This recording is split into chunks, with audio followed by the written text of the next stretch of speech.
I was running a 7-day race across the Gobi Desert that was 155 miles long when a stray dog started to run with me.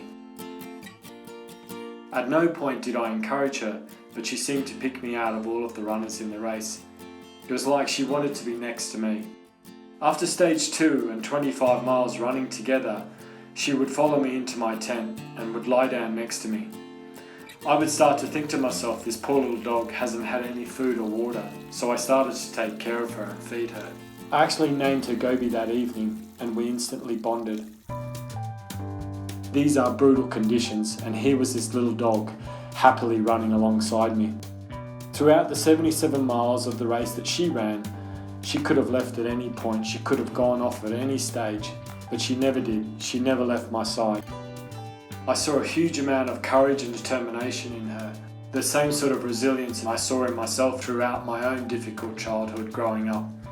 I could tell that Gobi had had a tough life already, and I wanted to give her a better life. So I made her a promise in the desert to bring her home to the UK where I was living. I rang my wife at the end of the race and said, "What do you think about me bringing home this dog?" And she was all up for it. Gobi had to wait in quarantine, however, while I flew back home to the UK to try and figure out how we were going to get her back there, how I was going to pay for it, and how long it was going to take. Someone had offered to care for Gobi whilst I did that.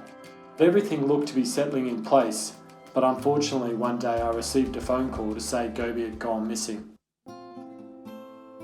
I was completely devastated. Even though we'd only spent 5 or 6 days together at the race, she had already felt like part of my life and part of my family.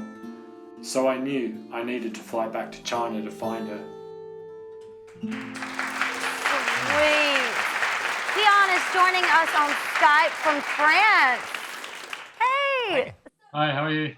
So what happened? Well, I made the decision to fly all the way out to China, and I didn't know anyone in China. I didn't speak to anyone, but I started to put together a search and volunteer team to scour the streets looking for this tiny little dog in a city of 3 million people. And, I was extremely nervous, extremely worried about what could have happened to her out there. And I started off with myself searching, putting up reward posters, and then people came from all over the city and all over the country actually to help me, which was incredible. That's amazing. Yeah, for over 10 days we searched day and night for her, and we had literally hundreds and hundreds of people by the end of the search trying to find her, and it was like looking for a needle in a haystack. Yeah. Did you end up finding Gobi? Well, it was late one evening and we'd had plenty of phone calls to say, "We think we found your dog," and this was another phone call to say, "We think we found your dog," and I was a little hesitant to go out to these people's home to see whether it could be her or not, but I was convinced to go out there. And I remember walking in through the living room, and across the other side of the living room was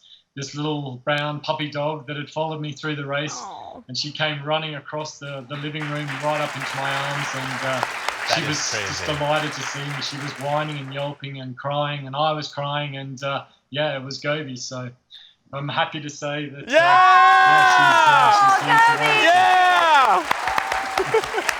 Guys, this is the sweetest story. I mean, It's so amazing. I get excited when I find my keys. Yeah. Does Gobi go everywhere with you now? Literally everywhere. She loves to be by my side. If I do have to go to a race, sometimes she'll come along with me. And she's really living the dream and loving a new life now. Yeah. How old is Gobi? Do you know? We think she's roughly around 4 years old. So she's a baby. She was 4 on the 20th of June, which is our 2nd year anniversary of us meeting in the desert. I love it. Well, we love you guys. The story is so cool. And happy seriously. anniversary. Thank you, Dion and Gobi. Good luck.